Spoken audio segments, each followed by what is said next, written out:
Hi friends, कैसे हैं आप सब लोग। मैं हूं बीकॉम ऑनर्स का टीचर और आज मैं आप सभी को ऑडिटिंग एंड कॉर्पोरेट गवर्नेंस की बुक का लास्ट पार्ट कराने जा रहा हूं। इस बुक में हम क्लासिफिकेशन ऑफ ऑडिट के बारे में पढ़ेंगे। चैप्टर नंबर 1 का ये लास्ट टॉपिक है। इसके बाद चैप्टर नंबर 2 की वीडियो मंडे को अपलोड कर दूंगा मैं। इस टॉपिक में क्या क्या पार्ट्स होते हैं वो मैं आपको बता रहा हूँ। Classification of audit basically 4 parts में डिवाइडेड होता है। पहला पार्ट है ऑर्गेनाइजेशन ऑफ बिजनेस, दूसरा है ओनरशिप ऑफ बिजनेस, तीसरा है टाइम ऑफ ऑडिट, चौथा है ऑब्जेक्टिव्स ऑफ ऑडिट।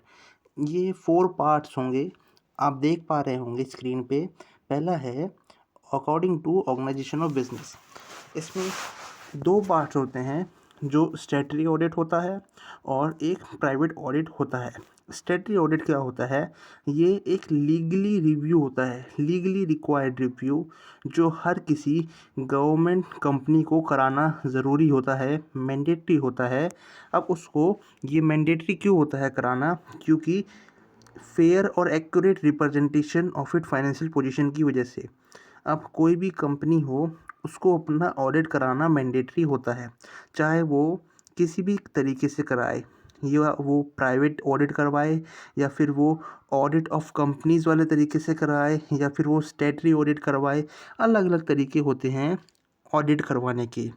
तो स्टैट्यूटरी ऑडिट क्या होता है? ये एक लीगली रिक्वायर्ड रिव्यू होता है। कोई गवर्नमेंट ऑर्गेनाइजेशन या फर्म जो होती है, उसका ऑडिट कराने का प्रोसीजर होता है, जिसमें सारे के सारे रूल्स और रेगुलेशन गवर्नमेंट द्वारा पहले से ही लिखे हुए रहते हैं। इन रूल्स को यूज़ करके गवर्नमेंट ऑडिट करती है और प्रॉपर डेटा स्टोर रहता है उसका, कि क्या कंपनी में ट्रांजैक्शन हुई है, क्या सेल्स हुई है और क्या परचेज हुई है। ये स्टैट्यूटरी ऑडिट होता है। आप पढ़ पा रहे होंगे। स्टैट्यूटरी ऑडिट एक legally required review of accuracy of company और government financial statement and record. Financial statements और रिकॉर्ड का रिव्यू करना, और जो फाइनेंशियल पोजीशन है कंपनी की, उसको भी डिटरमाइन करना, ताकि इन्फॉर्मेशन पता लगाया जा सके, जैसे जिसको bank balance, book keeping records और फाइनेंशियल ट्रांजेक्शन्स के बारे में किसी भी कंपनी के। ये होता है स्टैट्यूटरी ऑडिट। नेक्स्ट है प्राइवेट ऑडिट। प्राइवेट ऑडिट क्या होता है? प्राइवेट ऑडिट रेंज करता है family business to global.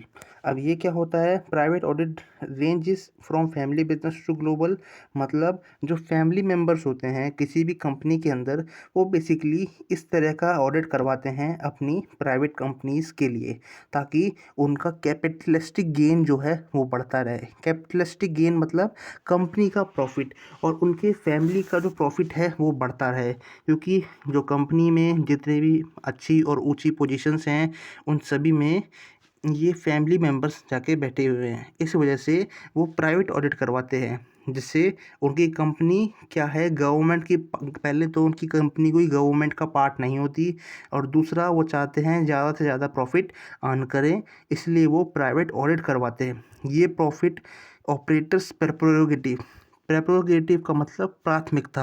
Operator मतलब जो कंपनी को चलाने वाले हैं, और कंपनी को चलाने वाले मतलब कंपनी के जो मालिक है, वो मालिक, उनके पर्सपेक्टिव से प्राइवेट ऑडिट किया जाता है, ताकि कंपनी का जो कैपिटलिस्टिक गेन है वो बढ़ाया जा सके। तो ये प्राइवेट ऑडिट होता है। अब दूसरा टाइप है, ऑडिट को क्लासिफाई करने के 4 टाइप्स होते हैं। तो पहला था ऑर्गेनाइजेशन ऑफ बिजनेस, दूसरा है ओनरशिप ऑफ बिजनेस, जो अब हम पढ़ने जा रहे हैं। पहला ऑडिट ऑफ कंपनीज। ये क्या होता है? Under companies act, audit of accounts of companies in India is compulsory. Companies act के अकॉर्डिंग जो कंपनीज का अकाउंट्स का ऑडिट है वो कंपलसरी होता है, और जितने भी चार्टेड अकाउंटेंट्स होते हैं उनकी ज़रूरत पड़ती है, ताकि कंपनी में ऑडिट करवाया जा सके, क्योंकि वो प्रोफेशनली क्वालिफाइड होते हैं, ताकि वो ऑडिट कर सकें। आई होप आपको समझ में आ रहा होगा। कोई भी डाउट हो चैप्टर से रिलेटेड, कमेंट्स में आप टाइप कर सकते हैं, मैं रिटर्न में आपको जवाब दे दूंगा डाउट से रिलेटेड। अगर आपको लेक्चर पसंद आ रहा हो तो उसको लाइक कर दें, सब्सक्राइब कर दें, और अपने फ्रेंड्स से जो BCom honours audit and corporate governance की बुक पढ़ रहे हो, उनको ये वीडियो शेयर कर दें ताकि उनका सिलेबस कंप्लीट हो सके। मैं फरवरी में ये सिलेबस कंप्लीट करा दूँगा ऑडिट एंड कॉर्पोरेट गवर्नेंस का। तो कंपनीज एक्ट 1913 की वजह से कंपनीज एक्ट 1913 में आया था पहली बार इंडिया के अंदर, जिसमें जितनी भी जॉइंट स्टॉक कंपनीज होती हैं उनको कंपलसरी कर दिया गया था। मैं आपको बताता हूँ, companies act 1913 for the first time made it compulsory for a joint stock company to get their account audited from a qualified accountant.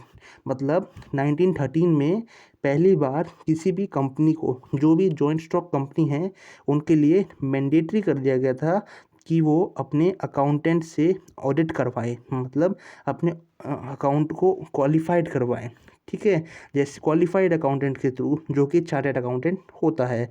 अब नेक्स्ट है, number of amendment have been made in compliance act companies act 1956, और कुछ और act भी बनाए गए 1956 में और 2013 में कंपनीज एक्ट से रिलेटेड। आई होप आपको समझ में आ रहा होगा। नेक्स्ट है audit of trust. Audit of trust क्या होता है? ये होता है, beneficiaries of trust may not have access and knowledge of accounts of trust. जो बेनिफिशरीज होते हैं किसी भी ट्रस्ट के, उनके पास कोई भी एक्सेस नहीं होता या फिर नॉलेज का अकाउंट से रिलेटेड, अकाउंट्स जो ट्रस्ट के अकाउंट्स जो होते हैं ना, उनसे रिलेटेड कोई नॉलेज नहीं होता। जो ट्रस्टीज होते हैं वो अपॉइंट किए जाते हैं ताकि जो बिजनेस की प्रॉपर्टी है उसकी देखभाल कर सकें। मतलब कोई कंपनी है, उसको प्रॉपरली रन कराना हो और फ्यूचर में प्रॉफिट कमाना हो, और जो उसकी प्रॉपर्टीज़ हैं उनका देखभाल करना हो, उसके लिए ट्रस्टीज़ को नॉमिनेट किया जाता है। ठीक है, तो accounts of trust are maintain as per conditions and terms of the trust deed. The income of the trust is distributed to beneficiaries. There are more chance of fraud and misappropriation of income. इसमें लिखा है, accounts जो trust के जो होते हैं वो maintain किए जाते हैं कंडीशंस और ट्रस्ट डीड्स के टर्म्स पे। मतलब जो ट्रस्ट के डीड्स जो रूल्स और रेगुलेशंस होते हैं उनके बेसिस पे अकाउंट्स को मेंटेन किया जाता है। और जो इनकम जनरेट होती है ट्रस्ट के थ्रू, वो बेनिफिशरीज मतलब जो कंपनी के मालिक होते हैं, शेयर होल्डर्स होते हैं, और जो ट्रस्टीज भी होते हैं उनमें डिस्ट्रीब्यूट कर दी जाती है। ट्रस्टीज भी क्योंकि अपना योगदान कंपनी के अंदर कर रहे होते हैं, इस वजह से उनमें भी थोड़ा सा पोर्शन दे दिया जाता है। इसमें लिखा है, जो फ्रॉड और मिस एप्रोप्रिएशन के चांस हैं ट्रस्टीज की वजह से वो बढ़ जाते हैं। In trust deed as well as public trust which provide compulsory audit of account of trust by qualified auditor. अब ट्रस्ट डीड जो होता है उसके लिए भी क्वालिफाइड ऑडिटर की ज़रूरत पड़ती है। क्वालिफाइड ऑडिटर मीन्स जैसे चार्टर्ड अकाउंटेंट। नेक्स्ट है audit of accounts of cooperative society. अब ये क्या होता है? Cooperative society are established under the Cooperative Society Act 1912. It contains various propositions for regulations and working of societies. Some of states have adopted it without any change, while others have brought certain changes to it. Cooperative society जो थी वो 1912 में बनी थी। कब बनी थी? 1912 में, 1912 में कोऑपरेटिव सोसाइटी एक्ट्स के अकॉर्डिंग कोऑपरेटिव सोसाइटी एक्ट 1912 में लाया गया था ब्रिटिश रूल्स के दौरान। जब इसके अंदर कुछ रेगुलेशंस होते हैं जिसमें कुछ सोसाइटीज़ वर्क करती हैं। सोसाइटीज़ मतलब कंपनी के अंदर ऑडिट कराने वाली सोसाइटीज़। जैसे some of the states have adopted it without any change. अब इसको जो है कुछ स्टेट्स ने डायरेक्टली अडॉप्ट कर लिया बिना किसी चेंज के, लेकिन कुछ स्टेट्स ने इसमें अपने अकॉर्डिंग चेंजेस करवाए। जैसा इसमें लिखा है, the auditor of the cooperative society should have expert knowledge of particular act under which cooperative society under audit is functioning. जो ऑडिटर जो होता है कोऑपरेटिव सोसाइटी का, उसके पास एक्सपर्ट नॉलेज होनी चाहिए किसी भी पर्टिकुलर एक्ट की, under which cooperative society under audit is functioning, मतलब जिसके अंदर ऑडिट काम कर रहा है कोऑपरेटिव सोसाइटी से रिलेटेड, उसके लिए एक्सपर्ट नॉलेज होनी चाहिए उस ऑडिटर को। ओके, सारे अमेंडमेंट से रिलेटेड उसको लॉस को स्टडी करता रहना चाहिए, और जितने भी नए अमेंडमेंट्स हो रहे हैं उसको भी स्टडी करनी होगी। नेक्स्ट है ऑडिट ऑफ गवर्नमेंट ऑफिस। ये क्या होता है? Audit of government office and department is covered under this heading, मतलब जितने भी गवर्नमेंट ऑडिट ऑफिसेज और डिपार्टमेंट्स होते हैं उनको भी अपना ऑडिट कराना मैंडेटरी होता है, ताकि वो डेली मंथली टू मंथली और ईयरली अपडेट दे सकें कि कंपनीज को कहीं उन कंपनीज को भी लॉस तो नहीं हो रहा और ज़्यादा बजट की ज़रूरत तो नहीं। उसके लिए ऑडिट की आवश्यकता इनको भी पड़ती है। ये टॉपिक इसके अंदर कवर्ड है, जिसमें सेपरेट डिपार्टमेंट मेंटेन होता है गवर्नमेंट के द्वारा, ताकि गवर्नमेंट ऑफिसेज और डिपार्टमेंट्स के लिए ऑडिट कराया जा सके। Separate department is maintain by government of India known as accounts and audit department. Accounts and audit department इसे कहते हैं, और ये डिपार्टमेंट कंट्रोलर और ऑडिटर जनरल ऑफ इंडिया के द्वारा चलाया जाता है। हेडेड का मतलब चलाया जाना, controller and audit general of India. This department work only for government offices and department, सिर्फ गवर्नमेंट ऑफिस और डिपार्टमेंट के लिए ये डिपार्टमेंट काम करता है। नेक्स्ट है ऑडिट ऑफ प्रोप्राइटरशिप। इसके अंदर क्या होता है? ये प्रोप्राइटरी के कंसर्न में होता है। प्रोप्राइटरी मतलब जो कोई बिजनेस चलाने वाला कोई पर्सन है जो इसका अकेला मालिक है। प्रोप्राइटरशिप मतलब जो कोई अकेला चलाने वाला पर्सन है जो अपने बिजनेस में सेल्फ ओन करता है, उसका कोई पार्टनर से नहीं है, या फिर वो बिजनेस में शेयरिंग नहीं करता, उसके लिए ऑडिट कराया। उसके लिए जो रूल होता है वो है audit of proprietorship. In case of proprietary concern the owner himself take the decision to get the account audited. जो प्रोप्राइटरी कंसर्न होता है उसमें ओनर अपने आप ही डिसीजन लेता है ताकि वो खुद ऑडिट करेगा। Sole trader will decide to about the scope of audit and appointment of auditor. जो अकेला ट्रेडर होता है वो कभी कभार खुद ही ऑडिट कर देता है अगर उसको आता होता है, या फिर वो ऑडिटर को हायर करता है ताकि ऑडिट करा सके अपने फर्म का। Auditing work will depend upon agreement with auditor and specific instruction given by the proprietor। मतलब जो प्रोप्राइटर ने ऑडिटर को इंस्ट्रक्शन दी होती है उसके अकॉर्डिंग ऑडिटर ऑडिट करता है, और उनके बीच में एक एग्रीमेंट भी होता है। ऑडिट ऑफ पार्टनरशिप, जो दो पर्सन्स मिलकर कंपनी बनाते हैं उनको भी ऑडिट कराना मैंडेटरी होता है।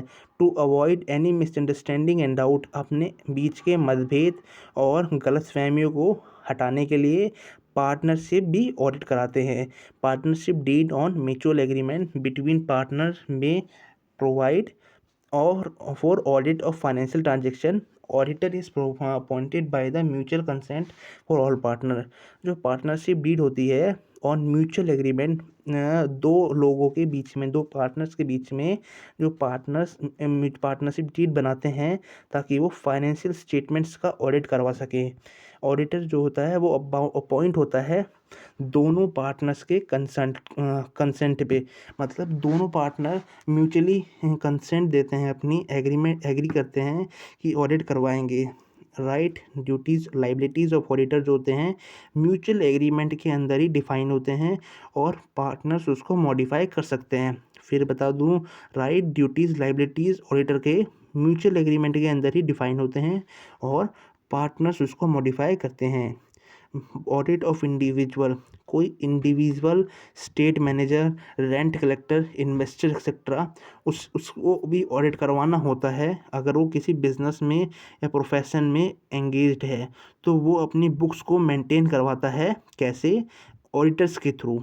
तो वो इसमें लिखा है get them audited and obtain and furnish tax audit report of income tax.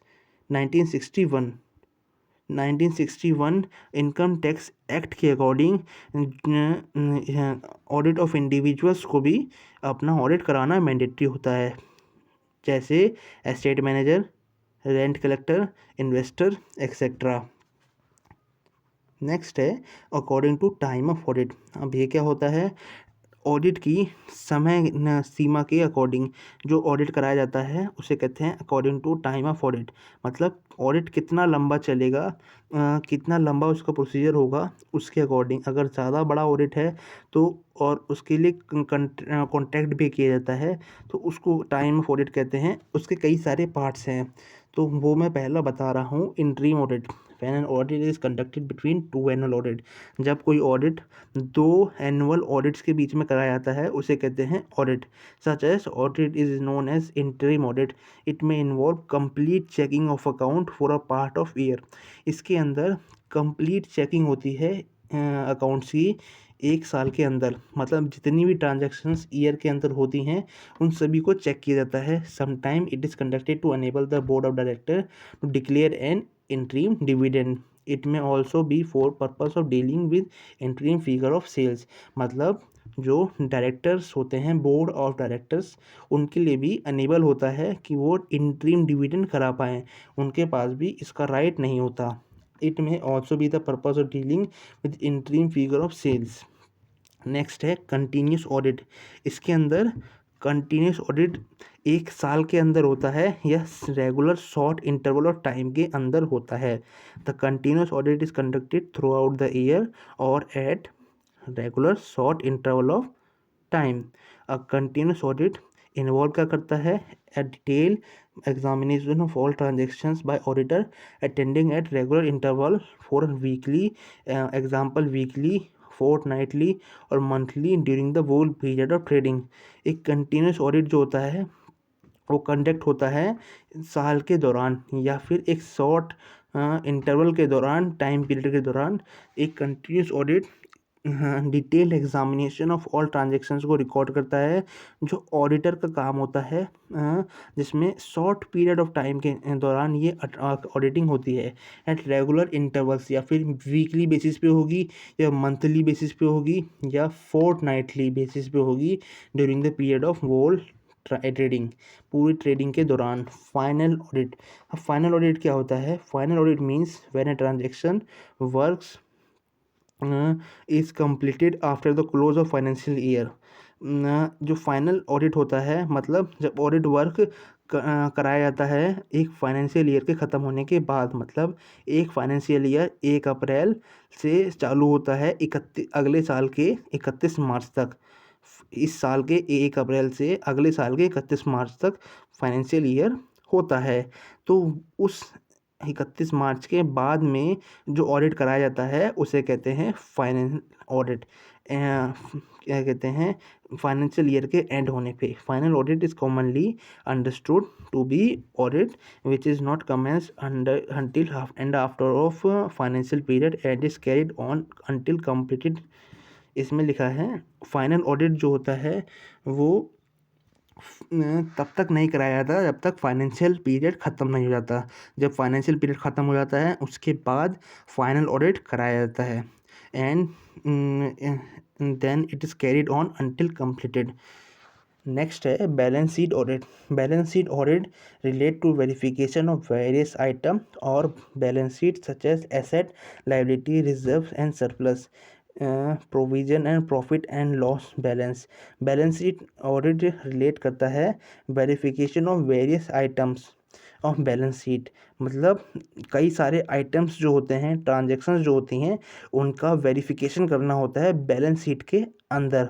जो बैलेंस शीट के अंदर वेरियस आइटम्स होते हैं उनका वेरिफिकेशन कि उनमें फिगर्स या अमाउंट में मिस्टेक नहीं है क्या, और assets, liability, reserve, surplus, provision and profit and loss account balance, ये सब इसके अंदर आते हैं। उन सबको वेरीफाई करना। The procedure of audit is to follow a backward process. ये एक बैकवर्ड प्रोसेस होता है। First item is located in balance sheet and then it is located in original record for purpose of verification. Next है according to objective of audit. अब audit के objectives के according इनकी classification है। पहला है management audit. Management audit is systematic examination of decision and action of management to analyse the performance. ये एक सिस्टमेटिक एग्जामिनेशन होता है डिसीजन और एक्शंस का, मैनेजमेंट का, जिससे कि परफॉर्मेंस को एनालाइज कराया जा सके।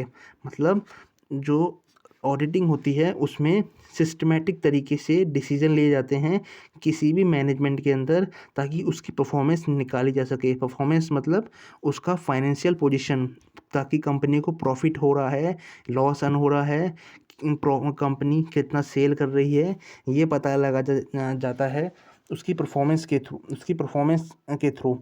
तो वो जो है प्रोसेस, इसे कहते हैं मैनेजमेंट ऑडिट। मैनेजमेंट ऑडिट के अंदर क्या होता है, involve review of managerial aspect like organisation objective, policies, procedure, structure, control and system in order to check efficiency or performance of management over the activities of company. Management audit is assessment of method and policies of organizational management in administration. तो इसमें कह रहा है management audit जो होता है वो वो रिव्यू इन्वॉल्व करता है। उसका मतलब वो क्या होता है, रिव्यू करना ऑर्गेनाइजेशनल ऑब्जेक्टिव्स को, मतलब जो ऑर्गेनाइजेशन का ऑब्जेक्टिव है उसको बताना, उसकी पॉलिसीज़ को बताना, प्रोसीड्यूर को बताना, स्ट्रक्चर को बताना, ताकि कंपनी किस वे में जा रही है, कंपनी का डायरेक्शन क्या है, ये पता लगाया जा सके। कंपनी फ्यूचर में प्रॉफिट अर्न करेगी कि नहीं करेगी। To check efficiency and performance of management over the activities of company. Company के अंदर मैनेजमेंट है, उनकी एक्टिविटीज़, उनकी एफिशिएंसी के बारे में पता लगाना। इसमें मेथड और पॉलिसीज़ यूज होती हैं किसी भी ऑर्गेनाइजेशनल मैनेजमेंट के अंदर जो एडमिनिस्ट्रेशन होता है, ताकि उनकी एफिशिएंसी पता लगाया जा सके, उनका परफॉर्मेंस पता लगाया जा सके। और वो कैसे करते हैं, वो स्ट्रेटेजिक प्लानिंग और ऑर्गेनाइजेशनल इम्प्रूवमेंट के थ्रू करते हैं। नेक्स्ट है इंटरनल ऑडिट। ये क्या होता है, it implies audit of accounts by the staff of business. इसमें जो बिजनेस के स्टाफ होते हैं उनके थ्रू ऑडिट करवाया जाता है। मतलब वो ऑडिटर को पहले से ही हायर करके रखते हैं किसी कंपनी के अंदर और उनके थ्रू ही ऑडिट करवाते हैं। Internal audit is an appraisal activity within the organisation for review of accounting. Internal audit जो होता है ये अप्रेजल एक्टिविटी होती है किसी भी ऑर्गेनाइजेशन के अंदर, ताकि वो अकाउंटिंग को रिव्यू कर सके, अकाउंटिंग के बारे में बता सके कि इसमें मिस्टेक्स या फ्रॉड तो नहीं है।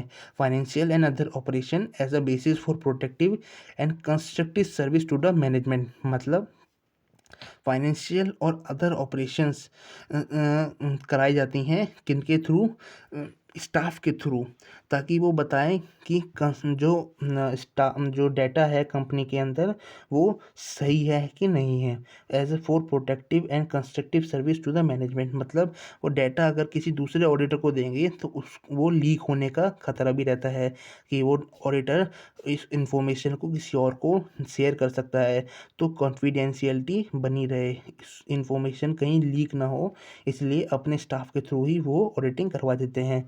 ये टाइप ऑफ कंट्रोल होता है जिसमें measuring and evaluating of effectiveness of type of control. मतलब जो स्टाफ होते हैं उनका फंक्शन भी चेक किया जाता है, मतलब वो कितने अच्छे तरीके से काम कर पा रहे हैं कंपनी के अंदर, और उनकी इफेक्टिवनेस भी चेक की जाती है इस ऑडिटिंग के थ्रू, इंटरनल ऑडिट के थ्रू। अब नेक्स्ट है कॉस्ट ऑडिट। कॉस्ट ऑडिट क्या होता है, कॉस्ट ऑडिट होता है verification for of the correctness of cost account. ये क्या होता है, ये होता है वेरिफिकेशन करते हैं इसमें कॉस्ट अकाउंट्स का। कॉस्ट अकाउंट एक अलग पार्ट होता है जिसमें प्रोडक्शन से रिलेटेड अमाउंट स्टोर होते हैं। मतलब कंपनी के अंदर जितना भी प्रोडक्शन होता है ना, उसको अमाउंट को कैलकुलेट करना, कंपनी के अंदर प्रोडक्शन में जो एक्सपेंस हो रहे हैं, सेल्स में जो एक्सपेंस हो रहे हैं, उसको कैलकुलेट करना कॉस्ट अकाउंट के अंदर आता है। तो कॉस्ट अकाउंटिंग जो होती है उसको मैनेज करने के लिए भी कॉस्ट ऑडिट कराया जाता है। मतलब जो कॉस्ट अकाउंटिंग हुई है उसमें कोई गलत गड़बड़ी तो नहीं हुई, उसमें फ्रॉड या एरर तो नहीं है, इसके लिए कॉस्ट ऑडिट कराया जाता है। Cost audit is detail checking of costing system techniques and account to verifying correctness and to ensure adherence to objective of cost auditing. Cost audit detail check करता है कॉस्टिंग सिस्टम की, techniques and accounts की, to verify correctness and ensure adherence to objective of cost accounting. Next है secretarial audit. Secretarial audit concern होता है verification compliance by the secretary of company of various provision of companies act. Secretary audit में verification करते हैं company के अंदर की जो कई सारे रूल्स और प्रोसीजर को यूज़ करते हैं, कई सारे रूल्स और प्रोविज़न को यूज़ करते हैं, जिससे कि जो कंपनीज एक्ट के अंदर लिखे हैं। कंपनीज एक्ट कौन से होते हैं? 2013 में 2013 में जो कंपनीज एक्ट्स बनाए गए थे, उन एक्ट्स को जब फॉलो करते हैं तो उसे कहते हैं सेक्रेटेरियल ऑडिट। मतलब जो 2013 में कंपनीज एक्ट जो बनाए गए थे, उस एक्ट को फॉलो करने के लिए क्या करते हैं, whether the books are maintain as per companies act 2013, मतलब उन एक्ट्स के थ्रू बुक्स मेंटेन की जाती है। Necessary approvals are required from central government, कुछ अप्रूवल्स की भी रिक्वायरमेंट होती है सेंट्रल गवर्नमेंट के थ्रू। कंपनी लॉ बोर्ड और other authorities are obtain, company law board और अदर अथॉरिटीज़ जो होती हैं वो भी ऑब्टेन की जाती हैं। नेक्स्ट है इंडिपेंडेंट ऑडिट। इंडिपेंडेंट ऑडिट क्या होता है? ये इंडिपेंडेंट क्वालिफाइड ऑडिटर कंडक्ट कराता है। इंडिपेंडेंट क्वालिफाइड ऑडिटर मतलब जो किसी कंपनी के अंदर काम नहीं करता। ऑडिटर मीन्स वो किसी फर्म के अंदर काम नहीं करता, वो इंडिपेंडेंटली काम करता है। वो खुद अगर आप कहो उसे तो डेली बेसिस पे वो किसी का भी ऑडिट कर देगा, अगर उसको प्रॉपर इनकम मिलेगी। तो इसमें क्या है, purpose of independent audit is to see whether financial transaction statements give true and fair view of financial position and profit। जिसमें इसका पर्पस क्या होता है इंडिपेंडेंट ऑडिट का, कि ये देखा जा सके फाइनेंशियल स्टेटमेंट्स जो हैं वो सही हैं और फेयर रिव्यू कर रहे हैं फाइनेंशियल पोजीशन और प्रॉफिट का कि नहीं, उसमें कोई गलती तो नहीं कर रहे। फाइनेंशियल स्टेटमेंट जो है वो ट्रू और फेयर हैं, और जो कंपनी फाइनेंशियल पोजीशन की और उनकी प्रॉफिट की। Safeguarding the interest of owner, जो इन ओनर्स का जो इंटरेस्ट है ना उनको भी सिक्योर करना। मतलब जो कंपनी के जो ओनर्स हैं, शेयर होल्डर्स जो हैं, उनका प्रॉफिट का उनका इंटरेस्ट कहीं वो काटा तो नहीं जा रहा, वो छुपाया तो नहीं जा रहा। वो इंडिपेंडेंट ऑडिटर जो है वो पता लगाया जाता है कि उनका इंटरेस्ट बन रहा हो, उनका शेयर बन रहा हो, लेकिन फिर भी उनको ना दिया जा रहा हो। ये डे टू डे ऑपरेशंस जो ऑर्गेनाइजेशन के अंदर होते हैं वो ये चेक करता है। नेक्स्ट है टैक्स ऑडिट। टैक्स ऑडिट क्या होता है? Nowadays, tax audit has become very important to ascertain the accuracy of a tax related document। आजकल के दिनों में टैक्स ऑडिट बहुत इंपॉर्टेंट बन चुका है, जिससे वो एक्यूरेसी निकाल सके टैक्स रिलेटेड डॉक्यूमेंट्स की। टैक्स रिलेटेड डॉक्यूमेंट्स जो होते हैं उनकी एक्यूरेसी निकालना ये टैक्स ऑडिट के अंदर आता है। टैक्स ऑडिट मोस्टली कवर करता है इनकम रिटर्न्स। जो हर मिडिल क्लास फैमिली के लोग इनकम टैक्स भरते हैं या रिच पर्सन जो टैक्स भरते हैं, उनका जो ऑडिट करना होता है उसे कहते हैं टैक्स ऑडिट, जिसमें इनवॉइसेस आते हैं, डेबिट और क्रेडिट नोट्स भी आते हैं, और कुछ करेंट और फिक्स्ड एसेट्स भी आते हैं। टैक्स ऑडिट इनोवेशन होता है, 21st जनवरी सेंचुरी का इनोवेशन है। मतलब 21st सेंचुरी में टैक्स ऑडिट आया था, और ये इसमें एक और चैप्टर एडिट हुआ था प्रैक्टिस ऑफ ऑडिटिंग के नाम से। मतलब प्रैक्टिस ऑफ ऑडिटिंग के नाम से एक और चैप्टर इसमें एड हुआ था। टैक्स ऑडिट इंश्योर करता है वैलिडिटी और credibility of tax related document. मतलब जो टैक्स रिलेटेड डॉक्यूमेंट हैं वो सच हैं, ट्रू, फेयर और अनबायस्ड हैं। मतलब बायस्ड हैं, मतलब उन पे आप भरोसा कर सकते हो और वो एकदम सही है। तो ये चैप्टर नंबर 1 ख़त्म हो चुका है। अब चैप्टर नंबर 2 की लेक्चर्स मंडे को अपलोड कर दूंगा मैं। आप सभी को अगर ये लेक्चर अच्छा लगा हो तो सब्सक्राइब करें, लेक्चर को लाइक करें, शेयर करें अपने फ्रेंड्स के साथ जिनको ये पसंद आया हो, और चैनल को सब्सक्राइब कर लें। Thank you.